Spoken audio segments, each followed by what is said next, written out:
paz do Senhor Jesus esteja com você e toda a sua família. No programa Escola Bíblica Dominical de hoje, estudaremos a lição de número 12 do terceiro trimestre com o tema Esdras e Neemias combatem o casamento misto. Nesta lição, aprenderemos que o casamento misto foi uma das grandes dificuldades enfrentadas pela liderança de Esdras e Neemias na restauração de Jerusalém. Veremos também quais consequências estes casamentos trouxeram para a nação de Israel. E, por fim, responderemos à luz do Novo Testamento aos principais questionamentos sobre o casamento misto.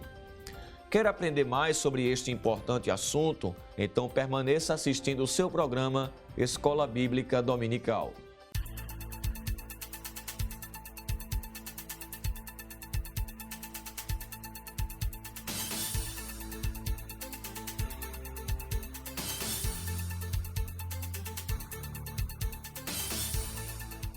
Vejamos o que nos diz o nosso texto áureo. Não vos prendais a um jugo desigual com os infiéis, porque que sociedade tem a justiça com a injustiça? E que comunhão tem a luz com as trevas? 2 Coríntios, capítulo 6, versículo 14.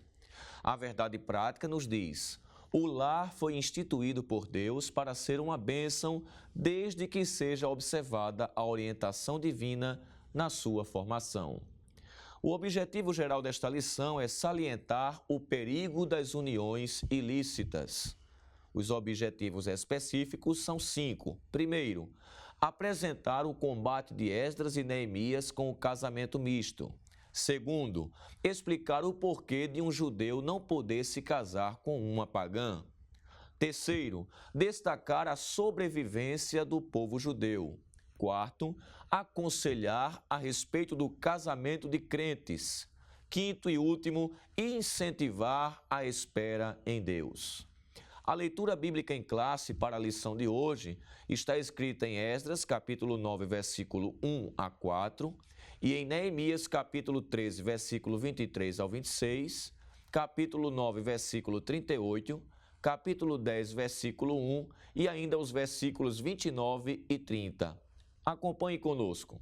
Acabadas, pois, essas coisas, chegaram-se a mim os príncipes, dizendo: o povo de Israel e os sacerdotes e os levitas não se têm separado dos povos destas terras, seguindo as abominações dos cananeus, dos heteus, dos ferezeus, dos jebuseus, dos amonitas, dos moabitas, dos egípcios e dos amorreus, porque tomaram das suas filhas para si e para seus filhos, e assim se misturou a semente santa com os povos destas terras. E até a mão dos príncipes e magistrados foi a primeira nesta transgressão. E ouvindo eu tal coisa, rasguei a minha veste e o meu manto, e arranquei os cabelos da minha cabeça e da minha barba, e me assentei atônito. Então se ajuntaram a mim todos os que tremiam das palavras do Deus de Israel, por causa da transgressão dos do cativeiro. Porém eu me fiquei assentado atônito, até ao sacrifício da tarde.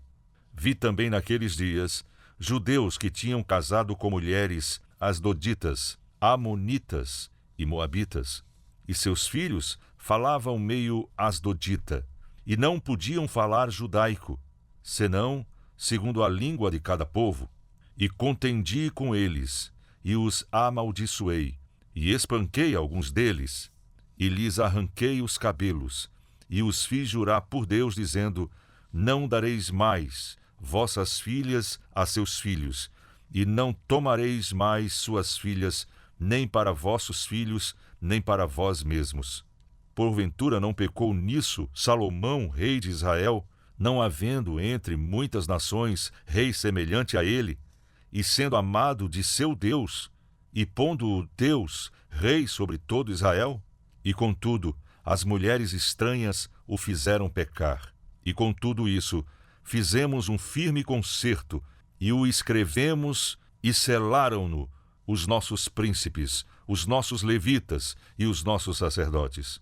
E os que selaram foram Neemias, o Tirzata, filho de Acalias e Zedequias, firmemente aderiram a seus irmãos, os mais nobres de entre eles, e convieram num anátema e num juramento de que andariam na lei de Deus, que foi dada pelo ministério de Moisés, servo de Deus, e de que guardariam e cumpririam todos os mandamentos do Senhor, nosso Senhor, e os seus juízos e os seus estatutos, e que não daríamos as nossas filhas aos povos da terra, nem tomaríamos as filhas deles para os nossos filhos. Meus amados irmãos, para comentar a nossa lição ou a lição de hoje, contamos mais uma vez com a participação do presbítero Jonatas Éder. Pai do Senhor, irmão Jonatas. Pai do Senhor, evangelista Marcelo Teles. Amém. Glória a Deus. E também contamos mais uma vez com a participação do irmão Jonas Santana. Pai do Senhor, irmão Jonas. A paz do Senhor, evangelista Marcelo Teles. Amém.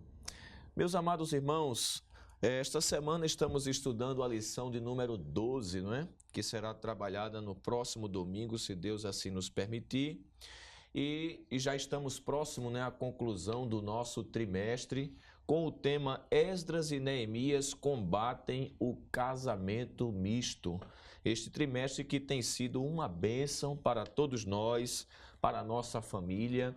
Apesar das dificuldades que ainda estamos enfrentando com a pandemia, já é possível, né, estarmos retornando aos templos, né, com o distanciamento, o uso das máscaras, e ninguém deve ficar de fora da Escola Bíblica Dominical, que é a maior escola de teologia do mundo. Né? Isso, embora a Rede Brasil preste esse relevante serviço, não substitui a presença de você e de sua família nos templos aos domingos para aprender a palavra de Deus, né? Mas nos atendo aqui ao tema que estamos estudando hoje, presbítero Jonatas Éder, vamos chegar aqui na lição de número 12, num momento em que Israel, mais uma vez, demonstra uma fragilidade moral terrível e que Deus levantou as pessoas certas para colocar o povo nos trilhos da sua palavra. Vez por outra, Israel descarrilhava, saía da rota de Deus, desalinhava com a vontade de Deus. E trazem ao conhecimento de Esdras uma situação que estava já presente no meio do povo e que ele, ao tomar conhecimento, ele reagiu de uma forma que todo líder chamado por Deus reage, porque quer o melhor de Deus para o povo, e ele se quebrantou. E a Bíblia tem há muito a falar sobre isso a partir do capítulo 9 do livro de Esdras. Sim, senhor. É verdade, pastor.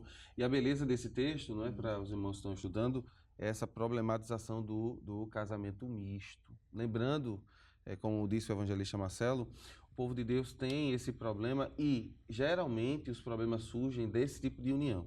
Né? A gente vai ter tempo de comentar isso durante a nossa aula hoje, mas é muito importante que o professor atente de que os grandes deslizes de Israel advieram dessa união com os povos pagãos. Isso. E é por isso que Deus já, quando o povo está para entrar na Terra Prometida, né?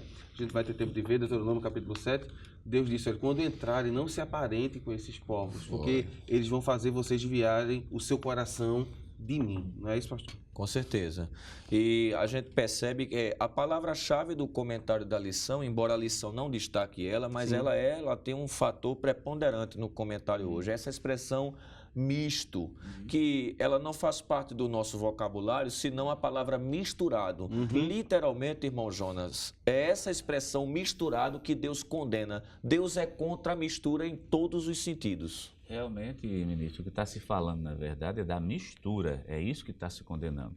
Cuidado que se deve ter, porque alguém pode pegar essa questão e achar que é um problema de preconceito. Isso. E a ideia não é de preconceito. O que Deus está falando aqui é que ele não aceita a mistura. E outra coisa muito importante é que a nação de Israel, ela foi escolhida para ser uma nação sacerdotal, algo que era peculiar a Deus, isso está escrito nas Escrituras Sagradas. Então, duas características, nação sacerdotal, uma propriedade peculiar, nação ou melhor, santa, né? Nação santa, particular de Deus. E que Deus quer dizer separada. A própria palavra santa quer dizer separada e dedicada, né? Perfeito. E a própria palavra santa, como o senhor está afirmando, significa separado. Isso a palavra santa já impõe um significado para a gente que não é necessário a mistura, ou melhor, não tem necessidade de mistura no santo. E isso, irmão Jonas e pastor, isso já acontece desde o momento do nascimento da nação. Quando Deus diz a Abraão que ele deve sair da sua terra, do meio da própria parentela, que vivia uma vida de idolatria, para poder ter essa nova intimidade com Deus, que ele não tinha. Então, realmente, desde o princípio, Deus escolheu Israel para ser diferente. Muito bem.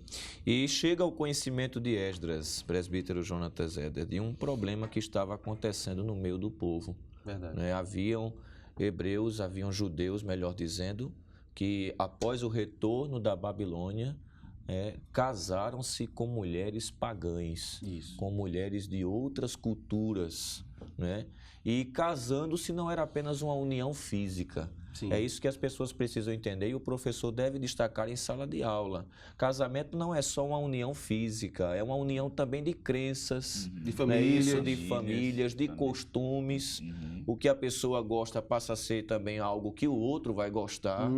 Então aí é onde está o problema, porque Deus, ele advertiu o povo de que não fizesse, não se aparentasse com povos de outras nações, nações pagãs, porque ele sabia das implicações e chegou ao conhecimento de Esdras que isso estava acontecendo no meio do povo. É verdade, evangelista Marcelo. E isso acontece tem até aqui anotado, 80 anos após o retorno do cativeiro. Observe que não é um período muito longo. Não é? 80 anos após Zorobabel trazer o povo para Jerusalém, naquela primeira leva que o rei Ciro autoriza, que nós já estudamos em lições anteriores, o povo de Deus está agora habitando novamente em Jerusalém, ainda não existem os muros no período de Esdras, não é? Ele vai concluir a construção do templo e ele descobre que aquelas pessoas que voltaram, em vez de permanecer, porque na Babilônia, pastor, eles permaneceram fiéis, casaram entre si, continuaram bem ali. Mas quando voltaram e encontraram seus parentes que tinham se misturado, né, no período da Síria e que tinham ficado em Jerusalém, eles começaram a casar com essas pessoas. Só que aquelas pessoas que viviam ali não viviam o judaísmo conforme a lei de Deus. É interessante que eles nem conheciam direito a lei de Deus, não é? Eles não conheciam a lei de Deus. E o absurdo é que isso acontece no período de Esdras, e você pode anotar, é melhor ler, né? Esdras capítulo 9, verso 1 e 2. Vamos ler esse texto para ficar bem fixado na mente do aluno e também do professor. Abra sua Bíblia, Esdras capítulo 9, verso 1 e 10, diz assim: Acabadas, pois, estas coisas, chegaram-se a mim os príncipes dizendo, o povo de Israel, veja, o povo, e os sacerdotes e os levitas não se têm separado dos povos desta terra, seguindo as abominações dos cananeus, dos heteus, dos ferezeus, dos jebuseus, dos amonitas, dos moabitas, dos egípcios e dos amorreus. Veja o verso 2. Porque tomaram das suas filhas para si e para seus filhos, e assim se misturou a semente santa com os povos desta terra, e até a mão dos príncipes e magistrados foi a primeira nessa transgressão. A informação que chega para Esdras é que o povo todo em si está maculado com esse problema, desde a liderança, não é, até as pessoas mais simples, porque a liderança é o espelho, né? E o que acontece com Esdras? Esdras, a gente vai ver já ele vai resolver isso, só que esse problema também acontece, pastor, depois com Neemias. Não é? É interessante que o livro de Esdras e Neemias, dentro da cultura judaica, é um só que as histórias são histórias distintas, não é? 25 anos depois, quando Neemias está reformando com a lei, com o povo, inclusive o próprio Esdras participa dessa reformulação através da lei, Neemias precisa voltar até a Pérsia para prestar conta, e quando ele retorna, o povo novamente cai nesse mesmo erro. Então é um problema, como o senhor disse, que está acontecendo recorrente com Israel, né? Que apresenta-se no período de Esdras e Neemias e, infelizmente, enfraquece o povo de Deus por conta de que há uma forma de tentar neutralizar a vontade de Deus, as pessoas acabam aderindo práticas pagãs. Isso, aí a informação chega, irmão Jonas, para Esdras e ele reage. Ele não reage passando a mão por cima, porque ele percebe que isso é um mal que precisa ser tratado, né? A gente vê em Esdras um líder segundo o coração de Deus, que ao perceber um problema no meio do povo de Deus, ele entende qual decisão correta a tomar. E qual foi a decisão de Esdras e, por sua vez, mais tarde, qual a reação de Neemias. Esdras capítulo 9, pastor, acho que é bom ler Esdras capítulo 9, começando pelo versículo número 2. Esdras capítulo 9, versículo 2 e o versículo 3, diz assim: Porque tomaram das suas filhas para si e para seus filhos, e assim se misturou a semente santa com os povos destas terras. Até a mão dos príncipes e magistrado foi a primeira nesta transgressão. E ouvindo eu tal coisa, veja a atitude, né, de Esdras. Rasguei a minha veste e o meu manto, e arranquei os cabelos da minha cabeça e da minha barba e me assentei atônito. É interessante porque ele está vendo a gravidade do pecado, que é extremamente grande, né? Interessante que ele fala da nação, de assim, a semente santa. Quer dizer, Israel, na mente de Esdras, é uma propriedade particular, nação sacerdotal, e a semente santa se envolveu com casamento misto. Aí quando chega nessa situação aqui, quando ele se depara com isso, a reação dele inicialmente é justamente rasgar as vestes, rasgar os mantos, arranquei os cabelos da minha cabeça, num sinal de humilhação, é a primeira atitude que ele toma. Isso. E depois, lá no versículo de número 6, veja o ato de confissão. Como o senhor disse, uma pessoa que se defronta com uma situação desse tipo, que ele está atônito por ver a semente santa misturada com um casamento misto, ele diz o seguinte no versículo 6, capítulo 9, versículo 6, e disse, meu Deus, estou confuso e envergonhado para levantar a ti a minha face, meu Deus, porque as nossas iniquidades se multiplicaram sobre a nossa cabeça, e a nossa culpa tem crescido até os céus. Desde os dias de nossos pais, até o dia de hoje, estamos em grande culpa e por causa das nossas iniquidades, fomos entregues, nós, os nossos reis, os nossos sacerdotes, nas mãos dos reis da terra, a espada, ao cativeiro, ao roubo e a confusão do rosto, como hoje se vê. Quer dizer, observe aqui que depois de estar atônito, de ter uma atitude de resignação diante de Deus, ele diz assim, Senhor, nós pecamos. É interessante que ele se coloca ali no meio também. Porque ele é o sacerdote, e ele vai se interceder, não é, pastor? Apesar dele não ter também contraído o casamento. Verdade, mas ele se coloca no lugar do povo. É o líder do povo. E é bom mencionar isso porque ele é o líder do povo, ele se coloca também naquele meio, mas ele não cometeu nenhum tipo de pecado dessa natureza, ele não se misturou. Mas é o ato dele assumir a responsabilidade de si, dizer, Senhor, nós pecamos. E o versículo 10, capítulo 9, versículo 10, tem outra atitude. Agora, pois, ó nosso Deus, que diremos depois disto? Pois deixamos os teus mandamentos. É interessante que quando se vê todos os versículos anteriores e posteriores, ele vai dizer o seguinte, nós não merecemos voltar para a nossa terra. Em outras palavras, é isso. Nós pecamos, as consequências dos nossos pecados nos levou ao cativeiro. Agora, sem merecimento nenhum, vamos usar o termo assim, né, sem se fazer um anacronismo, né? Sem merecimento nenhum, nós recebemos essa graça de volta, de voltar à nossa terra. E qual é a paga que nós estamos dando? Fazendo uma mistura de um casamento, se misturando. Então, o que é que Esdras vai assumir nesse momento agora? Essa atitude de resignação, de humilhação, de confissão e convidar o povo para se humilhar também, e depois o ensino da palavra de Deus, como foi mencionado na lição anterior. Ele vai abrir o livro, vai ensinar a lei, para que o povo reconheça que pecou e dessa maneira venha a ter uma vida de santidade novamente. Pois é, na cabeça de Esdras era como é que eu vou voltar a praticar aquilo que me levou ao cativeiro. Verdade. O pecado sentenciou o povo ao cativeiro, né? Isso levou eles à sentença do cativeiro. Tanto eles, do norte como do sul. Aí eles retornam, aí agora reincidem, né? Naquilo que os levou àquela situação de cativeiro, de aprisionamento, né? Então, para Esdras, isso levou ele a um quebrantamento, irmão Jonatas Zé, levou ele a um sinal de humilhação externa. Ele está aqui diante do pátio, assentado, atônito. Como é que pode uma coisa dessa acontecer? E mais tarde, Neemias, quando toma conhecimento de que passou-se o tempo e ainda havia algumas situações pontuais, ele teve uma reação também bastante diferente, né? A reação de Neemias é um pouquinho... É um pouco assim, em conta de Esdras, né? Permissão aqui, meu presbítero. Em conta de Esdras, né? Uma reação assim de... É mais com ele, é ele quem rasga os mantos, é ele quem rasga a veste, ele quem raspa o cabelo e fica atônito. Já de Esdras é um pouco, a de Neemias, né? De Neemias é no povo, né? Ele faz isso no povo, mas ele tem razão. Tem, porque veja, a grande verdade, evangelista Marcelo, é de que o povo foi alertado através de Esdras. Depois, no capítulo 10, que nós estudamos semana passada, capítulo 10, houve um quebrantamento, um retorno à lei. O povo disse, nós vamos obedecer à lei de Deus. Nós vamos ser fiel, nós vamos guardar a palavra. Aí Neemias precisa voltar à Pérsia, né, para resolver questões da administração. E quando ele retorna para ver como é que está o povo já mudou. Né? O povo já mudou. E é interessante o que o evangelista Marcelo mencionou, porque a atitude de Neemias é totalmente distinta das de Esdras. Mas vamos mostrar isso na Bíblia, né?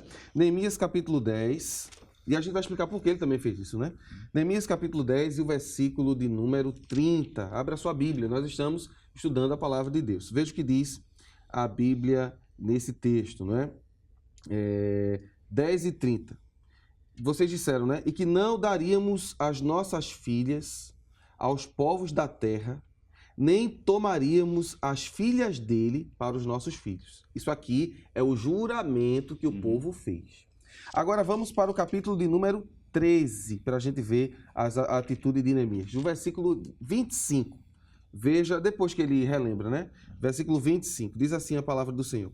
Contendi com eles, os amaldiçoei, espanquei alguns deles, e lhes arranquei os cabelos, e os fiz jurar por Deus, dizendo, não dareis mais vossas filhas a seus filhos, e não tomareis mais suas filhas, nem para vossos filhos, nem para vós mesmos. Parece até uma atitude assim um pouco desmedida, né? Desequilibrada, mas a gente precisa entender o que está acontecendo. É o zelo. É o grande zelo, porque ele sabe quem Deus é. Ele sabe quem Deus é. Ele sabe do pacto que foi feito entre Deus e o povo, e Deus honrou aquele pacto. Agora, novamente, o povo, né? Nós estamos falando de um retorno do cativeiro, pela segunda vez, comete esse mesmo erro, e não é, pastor, simplesmente algumas pessoas, é muita gente envolvida, o povo está voltando a ser quem era antes do cativeiro. Então, o povo precisava sentir a dor para poder parar, não é? Então, para isso, ele contendeu com eles. A Bíblia diz que ele vai amaldiçoar alguns. Vai, em vez de Esdras, né, que arrancou o seu cabelo, ele vai arrancar o cabelo deles, não é? E vai fazer o povo jurar por Deus e que não vai acontecer mais isso. Talvez nos nossos dias isso seja um pouco pesado, mas o que é a lição que Neemias está dando é a seguinte: leve Deus a sério. Leve Deus a sério, não é isso, pastor? Isso mesmo, presbítero. Nós vamos continuar o comentário sobre essa lição, que é muito maravilhosa e tem muito a nos ensinar. Amém. Inclusive, vamos analisá-la sob a perspectiva do Novo Testamento, sobre a ótica cristã, né? Perfeito. Nós vamos para um breve intervalo, não saia daí, daqui a pouco a gente volta, em nome de Jesus.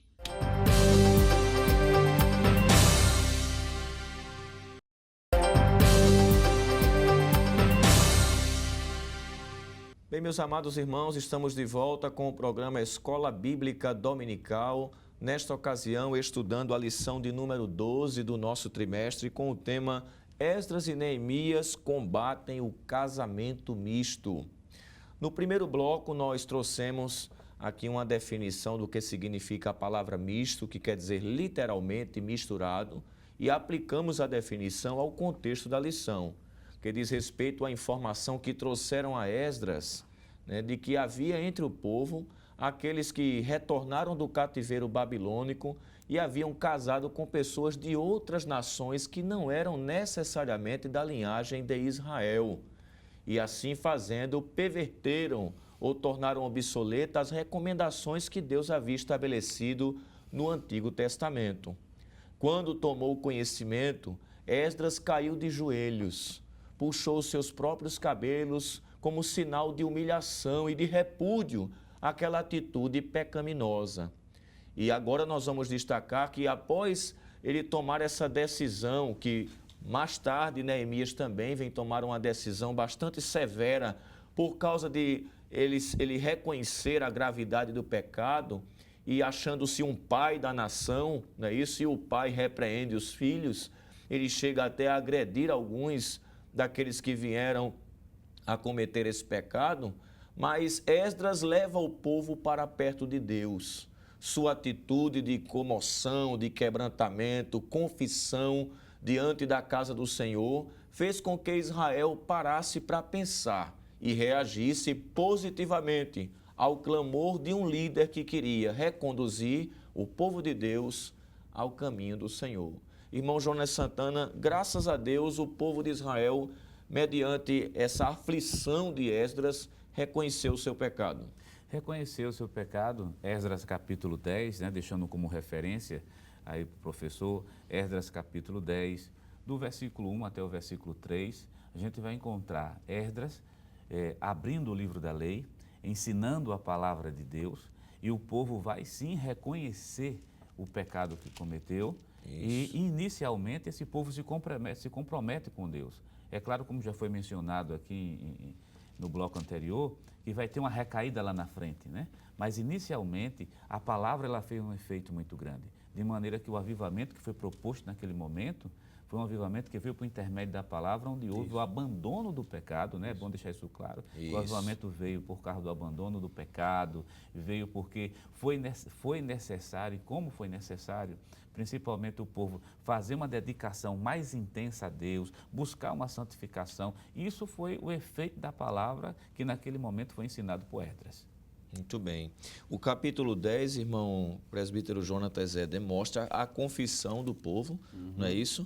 Primeiro que eles se quebrantam, né? Está aqui no versículo de número 1, e orando Esdras, e assim fazendo esta confissão, e chorando e prostrando-se diante da casa de Deus, ajuntou-se a ele de Israel uma muito grande congregação de homens e mulheres e de crianças, porque o povo chorava. Então, primeira característica de um avivamento verdadeiro é o quebrantamento em face à condição pecaminosa do homem, né? Isso a gente pode perceber nesse versículo. E isso é prescrito também nos textos sagrados, quando Salomão está dedicando o templo, ele diz que se o povo de Deus, que se chama pelo meu nome, depois de ter sido abatido por Deus, se humilhar, orar, buscar a face do Senhor, se converter dos seus maus caminhos, e aí Deus volta a agir por meio deles e para eles.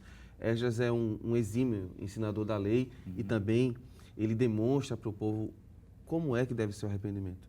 Quando o povo olha para o líder e vê que ele está triste, mesmo ele, como foi bem dito pelo professor Jonas, ele não tendo praticado, ele se entristece a tal ponto de dizer, nós pecamos. O povo diz, ele não fez e está assim, imagina a gente. E aí o exemplo arrasta o povo a fazer o mesmo. Com certeza. E esse quebrantamento aqui mostra uma indicação de que eles reconheceram seu estado pecaminoso, mas não ficaram só chorando, né? Porque tem pessoas que são especialistas em chorar, né, irmão Jonas? Perfeito. Mas Deus quer mais do que lágrimas. Aqui também há uma confissão, né, no versículo 2. No versículo 2, além de ter uma confissão, ministro, tem uma confissão, há uma mudança. Glória a Deus. Uma mudança. O capítulo 10 e o versículo de número 3 do livro de Esdras, agora, pois, diz assim um texto, capítulo 10, versículo 3, diz assim um texto, agora, pois, façamos concerto com o nosso Deus, de que despediremos todas as mulheres de tudo que é nascido delas, conforme o conselho do Senhor e dos que tremem no mandado do nosso Deus, e faça-se conforme a lei. Quer dizer, não ficou somente no choro, não ficou somente na lágrima, que isso pode ser até momentâneo, mas isso tem que conduzir uma mudança de comportamento. E aqui para o povo não foi nada fácil. Vai ser comentado sobre essa questão de despedir as mulheres, né? De despedir, que aqui não está se incentivando em nenhum momento o divórcio, né? E mais para frente a gente comenta dentro dessa lição, mas o que está se mostrando aqui pontualmente é que foi necessário fazer um corte daquelas coisas que desagradavam a Deus. Quer dizer, esse esforço de dizer assim, é necessário eu abandonar, isso só é promovido por causa de um arrependimento que teve lá atrás, que conduziu a uma conversão e que leva também a uma mudança de comportamento. Então, em Esdras a gente consegue ver isso. Como o senhor disse, tem o choro, tem a lágrima, mas também tem a necessidade de eu dizer assim, eu preciso abandonar as práticas erradas. Isso. Então, esse capítulo 10 ele é muito instrutivo, né? Ele mostra no primeiro versículo o quebrantamento, o professor pode destacar isso em sala de aula. No segundo, ele mostra a confissão, não é isso? É preciso, veja que ele diz assim, olha, nós temos transgredido contra o nosso Deus. Confissão e entendimento do que estão fazendo, né? E casamos com mulheres estranhas do povo da terra. Agora eles dizem, apesar de nossa situação ser tão difícil, no tocante a isso ainda há esperança. Glória a Deus. Porque Esdras se viu diante de uma situação, ele disse, como é que eu vou agora separar o que está fundido, o que está ligado? Porque o casamento não é uma ligação, apegar-se-á a sua mulher. Paulo diz que o homem está unido à mulher enquanto vive, né? Unido, apegado, Jesus usa a expressão ajuntou. Ajuntou. Não né? sei, ele chega- Ajuntou, da ideia de cola. A expressão no hebraico Sim, lá sim, em sim. Gênesis é de Sim, cola sim, sim. mesmo. Aí como é que eu separo isso? Esdras, ele está quebrantado pensando nisso, né? Mas o povo disse assim, olha, nós estamos tão dispostos a voltar ao princípio original de Deus, que a gente vai fazer uma cisão aqui. Nem que a gente tenha que mandar essas mulheres embora E que doeu, né, pastor? com os Doeu. filhos. Não é isso? Isso é uma renúncia. Renúncia. Uma renúncia, que é uma demonstração pública de um arrependimento verdadeiro, presbítero. E vai ser necessário isso, é dolorido, mas vai ser necessário para que haja mudança. E sempre é assim, não é? Na nossa vida, aplicando para a nossa vida, na nossa vida espiritual, para a gente receber o melhor de Deus, a gente tem que sentir na pele a dor. Tem que sentir na pele a dor. E que seja resolvido, como foi neste caso, não é? Acho muito bonita a expressão do verso 3, pastor. 10 e 3 de Esdras. Agora, pois, façamos concerto com o nosso Deus. Ou seja, vamos renovar a aliança. Vamos renovar o pacto com Deus. Porque primeiro o meu pacto é com o Senhor. Isso. E depois com as pessoas. Não é? Primeiro com Deus. Primeiro Deus, depois as pessoas. E interessante, irmão Jonas, principalmente hoje, na ótica da sociedade contemporânea, qualquer um diria, não, mas a emoção, eu estou casado, tenho filho, entre a emoção e a razão de estar dentro da vontade de Deus, eu devo ser traído pelos meus sentimentos ou eu devo ter a consciência de que a obediência a Deus deve estar acima até mesmo de um sentimento que eu tenho em relação a alguma coisa que Deus não se agrada? Por sinal, a questão dos sentimentos, o sentimento, ele é como se fosse um termômetro, né? Varia muito, varia com o sabor das circunstâncias. Isso. Então, nesse caso, tem que se dar preferência a princípios. Isso. O sentimento varia de acordo com o tempo, com a idade, com a circunstância, o sentimento. Há uma subjetividade no E sentimento. outra sim, sim. coisa, o sentimento é subjetivo, mas princípios são eternos, são permanentes. Isso. E se apegar a princípios, como é o caso que a gente está vendo, Esdras capítulo 10, do versículo 1 ao 3, requereu arrependimento, renúncia, mas essa renúncia Mudança, né? e essa mudança requereu uma dor muito grande, porque Isso. foi feito, como nós usamos o termo aqui, de cisão. Foi. Quer dizer, não tá Corte, né? corte, não está se fazendo um simples abandono, está abandonando uma coisa que pode impedir a salvação. Então, assim, para o professor, pode dizer isso ao aluno, que abandonar o pecado, Isso. abandonar o pecado exige realmente, talvez, uma dor. Não digo nem uma questão de dor física, mas isso porque é algo que a pessoa se apegou. Sim, sim, e há sim, pessoas, pastor, que muitas vezes dizem o seguinte, né, assim, eu não consigo deixar disso. Você tem um amigo chamado Espírito Glória a Deus Santo por isso. que Glória a pode Deus. lhe ajudar Glória a a Deus por abandonar isso. qualquer tipo de prática, Isso. mesmo que isso possa promover lágrimas momentâneas, Isso. mas depois o choro vai ser de alegria, de Glória a satisfação. Deus. Provérbios 28 e 13 nos mostra bem isso, né? O que encobre a sua transgressão jamais prosperará, mas o que confessa e deixa, então é necessário, além de uma confissão, o abandono. Verdade. Jesus sempre conscientizou, já olhando pela luz do Novo Testamento, de que a vida do cristão é uma vida de renúncia, irmão Jonatas. Ele disse, se alguém quiser vir após mim, negue-se. Se. Não é verdade? É verdade. Negue-se. Não é? Então é dizer não a si mesmo. E a beleza disso é que o cristianismo não é uma religião para quem quer viver uma vida fácil. Não é. O cristianismo não é uma religião de facilidade. É uma religião de renúncia, é uma vida de renúncia. Isso. Vamos usar a religião, não vamos usar a vida. a vida Vida de de renúncia.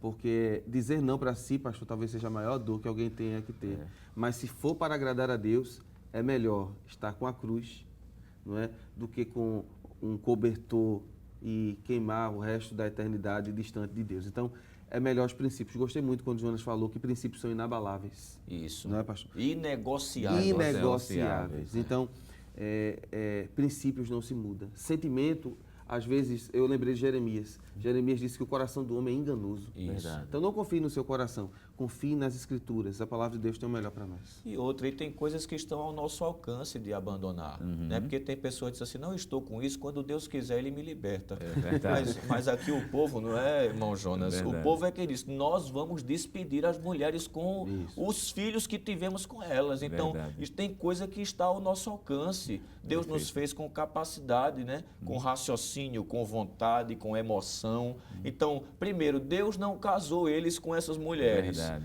E cabia a eles também separar o que Deus não havia juntado. Eu acredito, pastor, que caiba aqui nesse momento, como não referência, mas inferência, que é a situação de Lázaro, né? Só quem podia dar a vida era Jesus, mas quem podia tirar a pedra eram as mulheres. Mas quando Lázaro ele sai do sepulcro, ele sai envolto em roupa de morto. Aí Jesus diz assim, desatai-o e deixai-o ir. Quer dizer, o que Jesus faz é dar vida.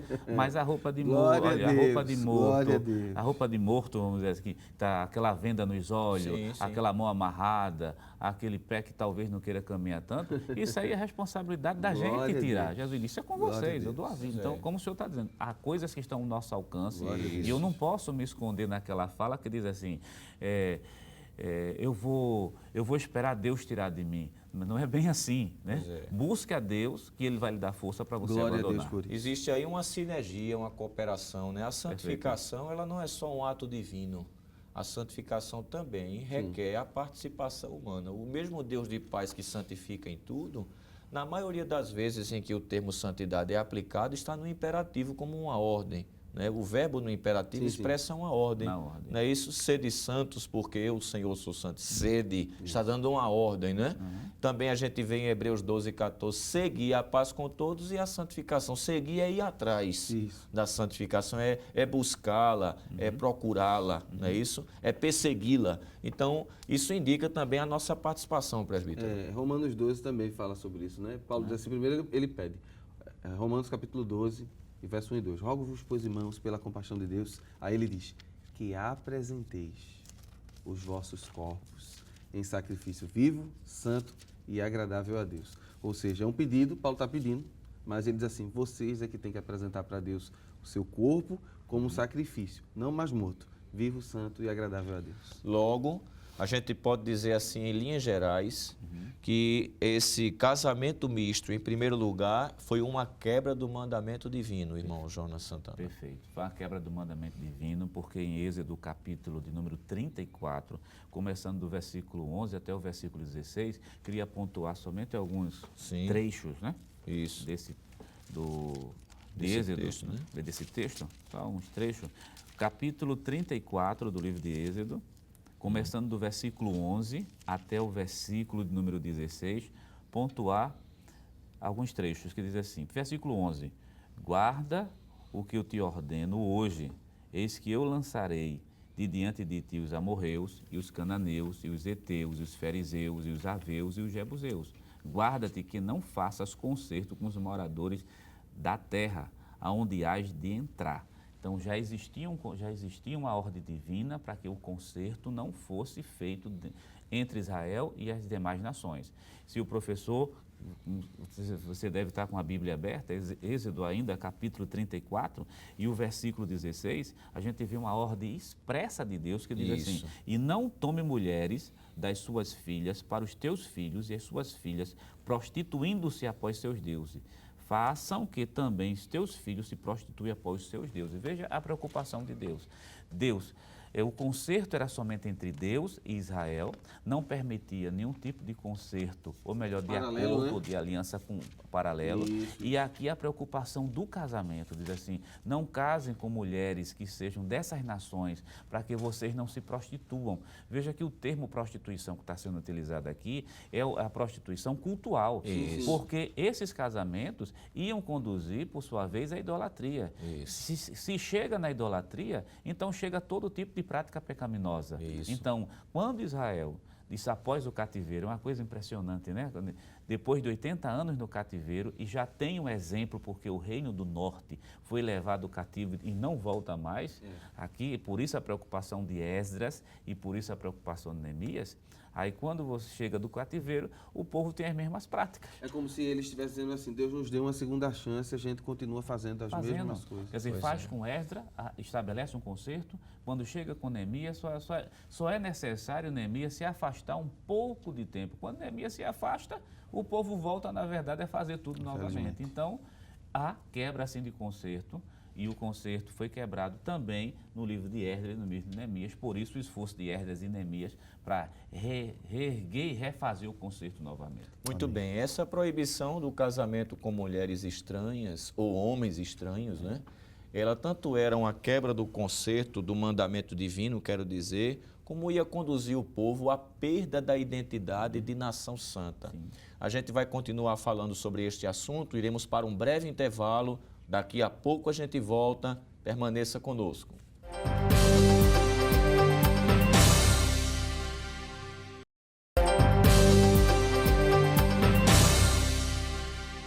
Meus amados irmãos, estamos de volta com o programa Escola Bíblica Dominical.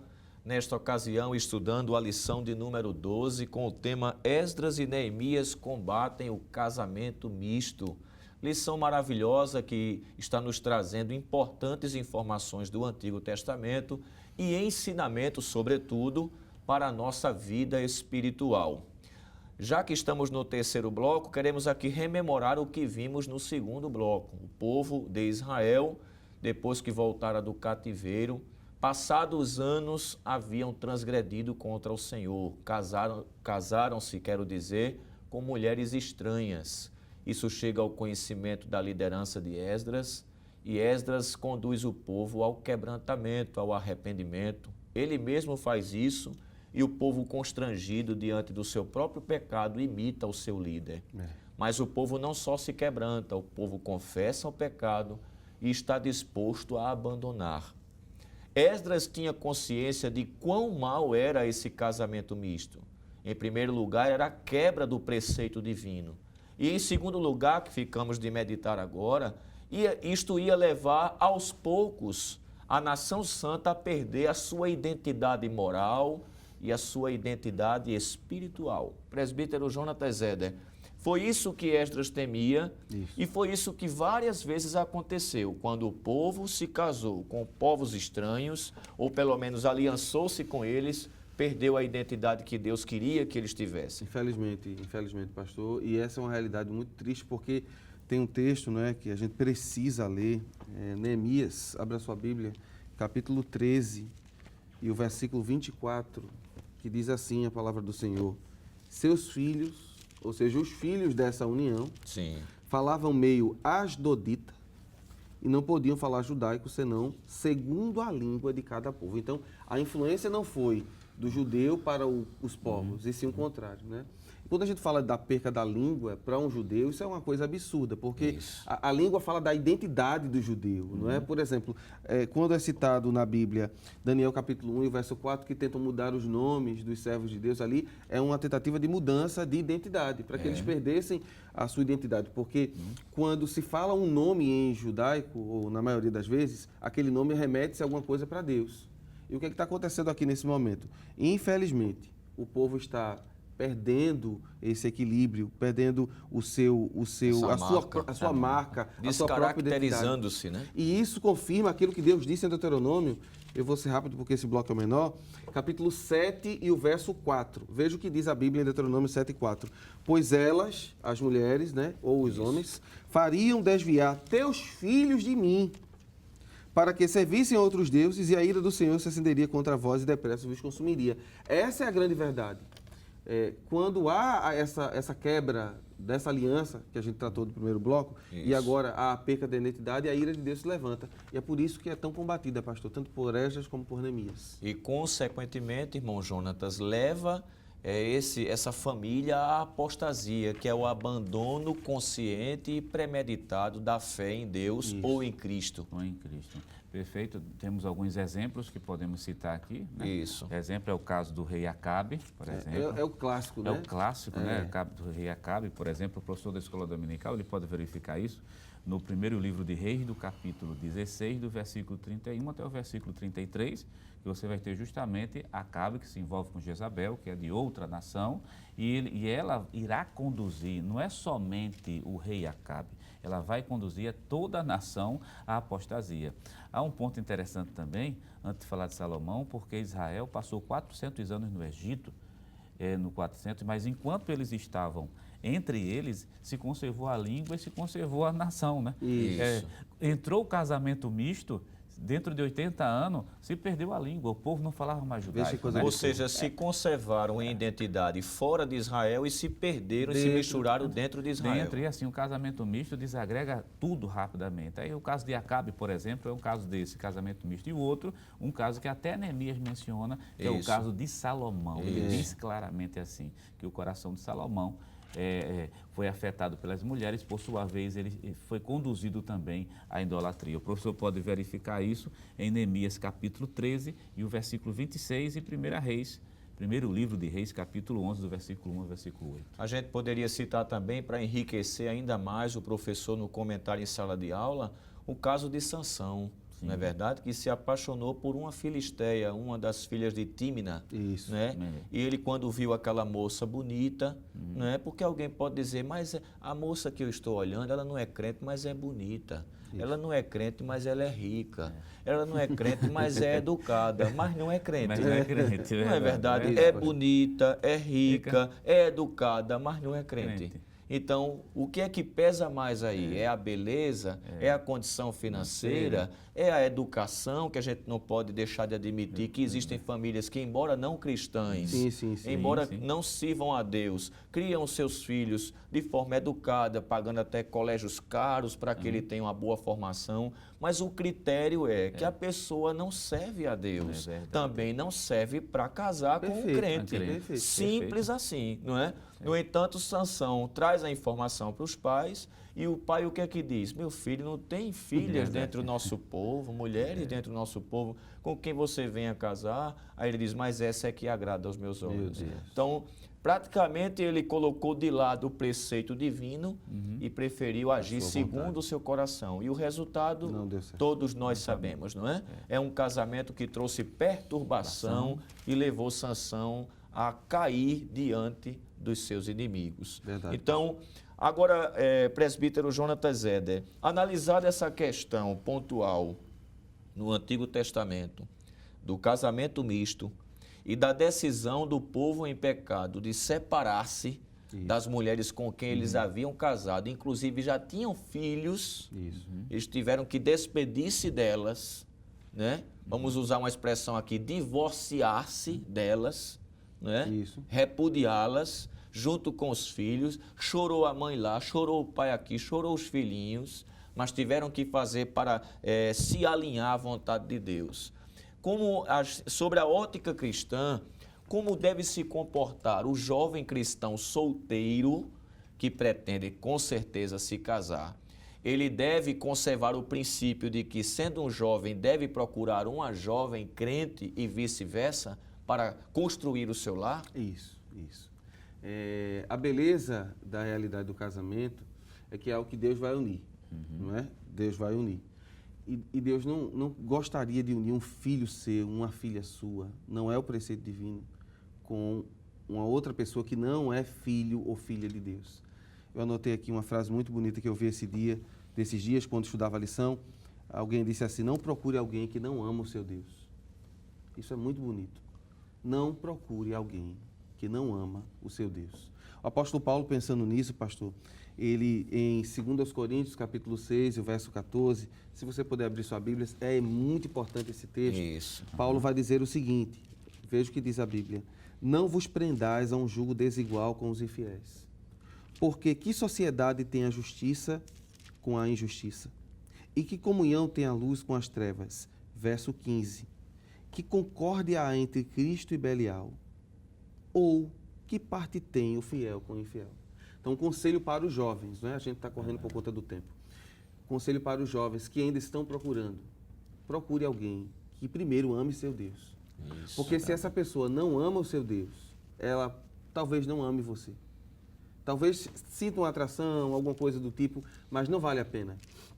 Se ela ama verdadeiramente a Deus, ela vai amar você. Ela vai ser uma boa esposa, ou ele vai ser um bom marido. Mas primeiro, o compromisso do casamento, entenda, primeiro é com Deus.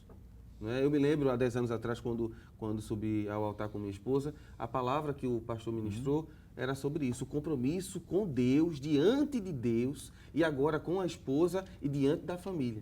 Então, procure alguém que primeiro ame o seu Deus e não se prenda a um jugo desigual. Esse é o conselho para os jovens, pastor. Então, esse preceito, presbítero, tanto aparece no Antigo Testamento, como aparece no Novo Testamento. Isso.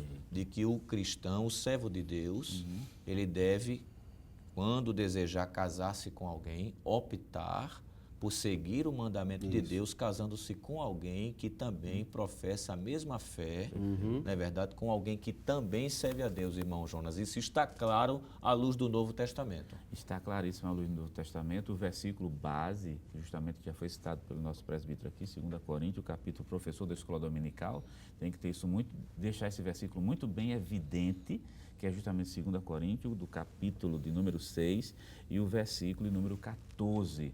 E outro versículo, que é justamente 1 Coríntios, capítulo 7 e o versículo 39, que diz o texto sagrado. Espero que você me acompanhe, o professor está em casa com a Bíblia aberta. Isso. Primeiro livro aos Coríntios, capítulo 7, versículo de número 39, diz o texto sagrado. A mulher casada está ligada pela lei a todo o tempo em que seu marido viver, mas se falecer seu marido, fica livre para casar com quem quiser. Quero chamar a atenção somente para essa última parte, para esse momento aqui, para essa nossa fala. Contanto que seja no Senhor. Então, o casamento tem que ser feito no Senhor. Isso é um mandamento bíblico. Isso. Além de não ser julgo desigual, ainda tem que ser feito no Senhor. Porque não quer dizer que sendo da mesma igreja, muitas vezes da mesma igreja, mas existem situações que podem se constituir um jugo desigual. E é bom também, se o senhor me permitir, pastor, explicar o que é o jugo desigual, não é? Isso. Na antiguidade existia sobre os animais que aravam a terra uma peça de madeira que era colocada em cima dos dois. Então, se era colocado um boi de um tamanho e um boi menorzinho, esse arado ficava errado. Desproporcional. Então, o que Paulo está falando aqui é lembrando essa peça que hoje em dia não é tão utilizada pela nossa agricultura, seria uma canga. Isso. Então, esse peso era colocado em cima. E se ele declinasse, o trabalho era mal feito. Ou se colocasse um boi mais rápido do que outro, mais frágil do que outro, então teria que se colocar dois parecidos, dois iguais. E aí, transportando para o conceito cristão, seria o jugo de Cristo, agora sobre um que serve e um que não serve. Aí um quer ir para a igreja, o outro quer ir para o carnaval. Isso.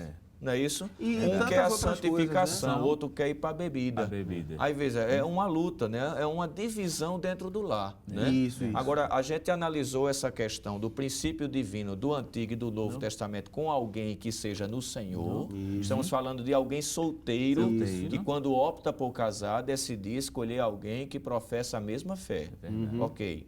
Mas, e alguém pode analisar essa lição, presbítero Jonas Zé, e dizer assim, olha, e eu estou casado, eu me converti casado com uma pessoa que não era crente. Ela não aceitou, né? Se casou e depois eu vim conhecer Jesus. Eu aceitei, mas ela não. Seja o marido, seja a mulher. Eu devo me separar como esse povo hebreu, o povo judeu se separou? Eu devo me separar ou eu devo permanecer casado? Veja só, aí nós temos já uma outra prescrição bíblica que também Paulo, né, nos ensina lá na primeira epístola de Paulo aos Coríntios, capítulo 7. Esse texto a gente precisa ler para que algumas pessoas não usem o contexto histórico de Israel para a sua realidade de vida, por às vezes não estar bem com o cônjuge. Não é? Aí não está bem com o cônjuge, já diz assim, a Bíblia está dizendo, calma aí, vamos ver o que é que a Bíblia diz. Lembrando que a revelação ela é progressiva. Não é? Olha o que diz 1 Coríntios, capítulo 7, nós vamos precisar ler a partir do versículo de número 12. Mas aos outros digo eu, não Senhor, se algum irmão tem mulher descrente e ela consente a habitar com ele, não a deixe. Verso 13. Se alguma mulher tem marido descrente e ele consente em habitar com ela, não o deixe.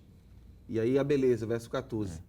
Porque o marido descrente é santificado pela mulher e a mulher descrente é santificada pelo marido. De outra sorte, os vossos filhos seriam imundos, mas agora são santos. Vamos pontuar rapidinho duas questões aqui. Primeiro, o caso aqui são para pessoas que já estavam casadas. Isso. E aí Paulo está dizendo, veja, se você aceitou a Cristo e o seu marido permitiu que isso acontecesse, ou sua mulher, não a deixe. Verdade. Fique com ela para que você a santifique. Só que essa santificação não é aquela santificação dizendo assim, meu marido, já que eu aceitei, vai subir comigo. Não. Seu comportamento, sua forma de agir, vai levar seu marido a conhecer o Evangelho através de você. Verdade. Essa é a maneira que Paulo está dizendo. Então, é uma maneira até de evangelizar para aqueles que aceitaram Jesus posteriormente e tem o seu cônjuge. Meu irmão, você é a melhor Bíblia que ele vai ler. Ele vai ver em você, minha irmã, em você, meu irmão, a mudança. Inclusive, eu lembrei, presbítero Jonatas, da recomendação de Pedro, não é? No capítulo 3 de sua primeira epístola, o professor deve ler isso, principalmente os professores que trabalham na classe de senhores, de senhoras, né? De pessoas já casadas, que muitas vezes têm essa realidade dentro da igreja. Irmãs que servem a Deus e o marido não é crente e vice-versa. Verdade. Aí veja o que é que diz o apóstolo Pedro para a gente concluir, que já temos 1 minuto para concluir. Semelhantemente, vós mulheres, sede sujeitas ao vosso próprio marido, para que também, se algum que não obedece à palavra, ou seja, um não crente, né, pelo procedimento de Glória a sua Deus, mulher, seja ganho sem palavra. Glória a Deus. Que foi aquilo que o senhor acabou de dizer. A melhor evangelização para o cônjuge não crente é o comportamento Aleluia. Sadio do cônjuge crente. Glória a Deus. Não é isso? Perfeito. A mulher, sendo uma mulher amorosa, que edifica a sua casa. Se for o marido, não é isso? Um marido respeitoso, amoroso, que cumpre com as suas obrigações.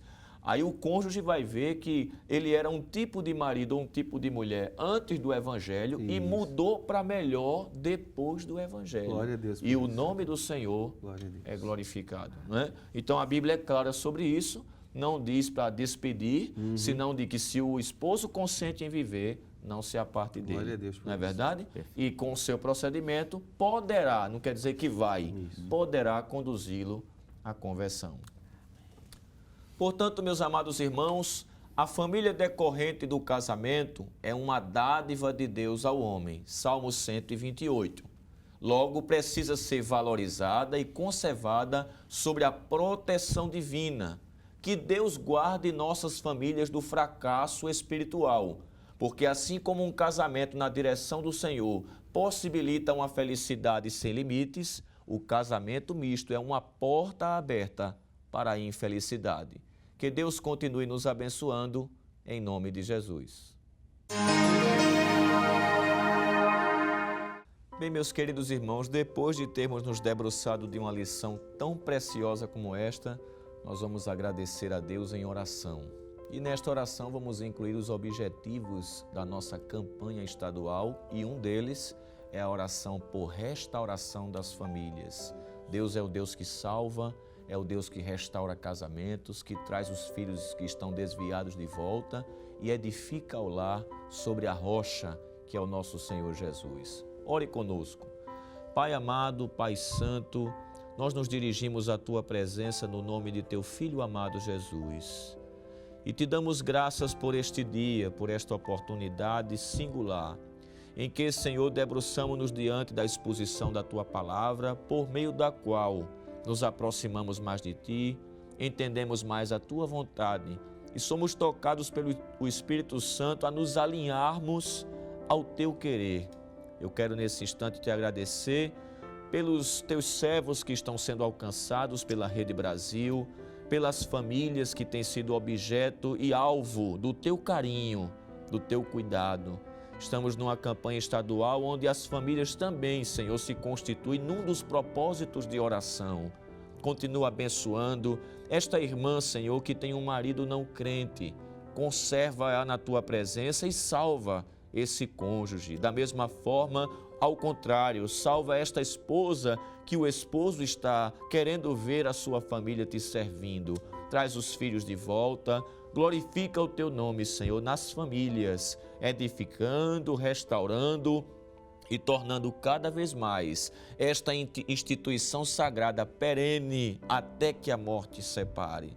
Nós Te pedimos, Senhor, pela superintendência, toda a equipe e o nosso pastor presidente e ainda a Rede Brasil de Comunicação. no nome santo de Jesus.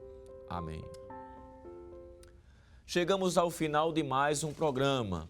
Hoje estudamos a 12ª lição com o tema Esdras e Neemias combatem o casamento misto. Na próxima semana, veremos a 13ª lição, que tem por título A Vigilância conserva pura a Igreja. O programa Escola Bíblica Dominical vai ao ar nas sextas-feiras, às 22 horas, e aos sábados, às 18. Também está disponível em nosso canal no YouTube, Rede Brasil Oficial. Obrigado por sua honrosa audiência e até o próximo programa. Que a graça de nosso Senhor Jesus Cristo, o amor incomparável de Deus nosso Pai e a comunhão do Espírito Santo seja com todo o povo de Deus, desde agora e para sempre. Amém.